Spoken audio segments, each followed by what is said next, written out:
dan kekaripanlah terjadi. Itu kata sahabat dulu Bapak Ibu. Kalau Bapak Ibu mau menjadi sahabatnya Yesus dan hari ini Bapak Ibu sadar bahwa Yesus ada dalam hatimu, dengan baik-baik, berbuatlah seperti Yesus. Jadilah sahabat bagi banyak orang tanpa memandang perbedaan. Jadilah sahabat bagi semua orang tanpa membuat tembok-tembok pemisah. Oh, saya mau jadi sahabat kalau dia orang kaya. Oh, saya mau jadi sahabat kalau dia orang terpandang. Atau dari suku ini dan suku itu. Oh, saya mau jadi sahabat kalau ada orang yang dalam keadaan diberkati, duitnya banyak. Enggak gitu Bapak Ibu ya. Tahukah saudara, kata semua orang itu apa saudaraku? Itu Yesus dan berkata begini, dimulai dari mana kata semua orang? Yesus berkata begini, you will receive the power when the Holy Spirit come upon you. You will be my witnesses. Kamu akan menjadi saksiku. Nah ini dia ini. Kata saksi itu menjadi utusan. Boleh dibilang menjadi sahabat. Mulai dari mana? Yerusalem, Yudea, Samaria, sampai ke ujung bumi. Yerusalem itu apa Bapak Ibu? Itu adalah keluarga kita. Itu adalah romantika suami istri, orang tua dengan anak, mertua dengan menantu. Itulah Yerusalem.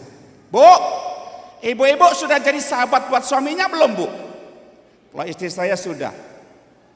Bapak-bapak udah jadi sahabat buat istrinya belum Pak? Banyak suami-suami yang cuma bisa maaf kata mesranya, suami istrinya mesra pada waktu mungkin pertama kali menikah ya, 1 bulan 2 bulan masih bisa mesra.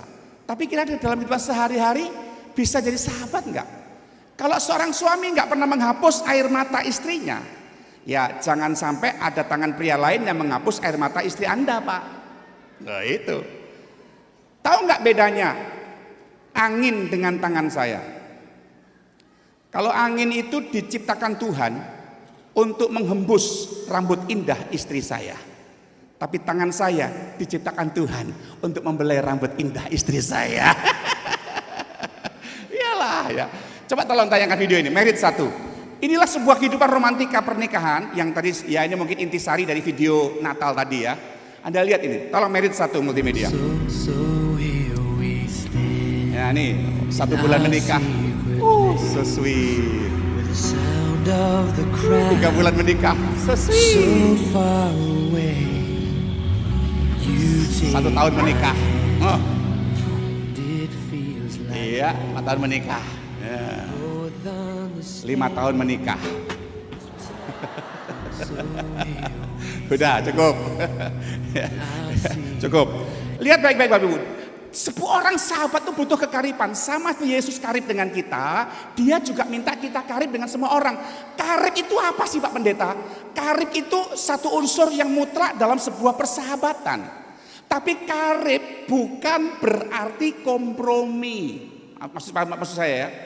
Karib itu bukan berarti saya punya seorang sahabat, dia adalah seorang pemabuk Pak Pendeta. Jadi saya menjaga perasaannya, saya sekarang ikut-ikutan mabuk. Itu kompromi namanya, bukan begitu. Apa yang dimaksudkan dari sebuah kekaripan? Wih, ini waktunya cuma 35 menit nih ya. Coba buka bersama dengan saya, Yakobus pasal 2, lihat. Ayatnya yang ke-23. Yakobus 2 ayat yang ke-23. Saya minta pemain keyboard bisa maju ke depan. Pemain keyboard saja, minta tolong dong temenin saya. Dia berkata begini ya. Dengan jalan demikian genaplah nas yang mengatakan, lalu percayalah Abraham kepada Allah, maka Allah memperhitungkan hal itu kepadanya sebagai kebenaran. Karena itu Abraham disebut apa? Sebagai apa? Sahabat Allah. Oh ternyata Bapak Ibu, kekaripan itu lahir dari kata percaya. Seorang yang mempercayai sahabatnya, maka orang itu akan berusaha untuk menyelami perasaannya, mengerti kehendaknya, mengerti apa yang dibutuhkannya. Itulah kata kekaripan sebetulnya. Seorang istri yang percaya sama suaminya, maka dia akan berusaha untuk menuruti perasaan suaminya. Ayo ibu-ibu, saya mau tanya nih ibu. Kalau besok malam jam 7 malam suami Anda biasanya pulang, pelan-pelan aja.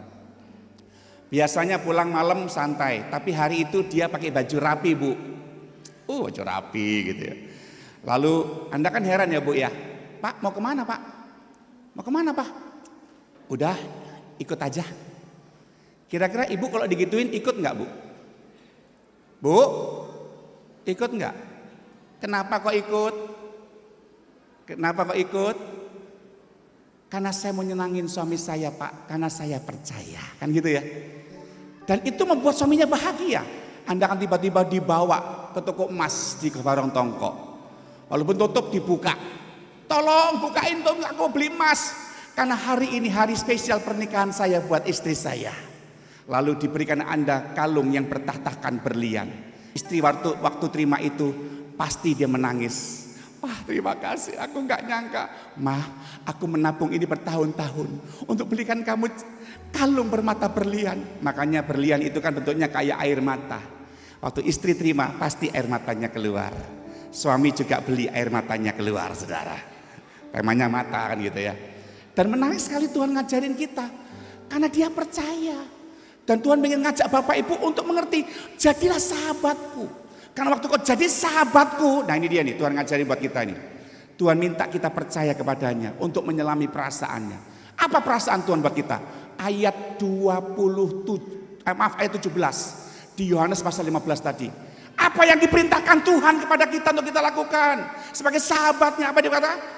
Kasihlah kamu seorang akan yang lain. Nah ini nih karyawan-karyawan TCM dan BEK, Bapak Ibu, kita ada pada sebuah heterogen yang luar biasa di lingkungan pekerjaan kita.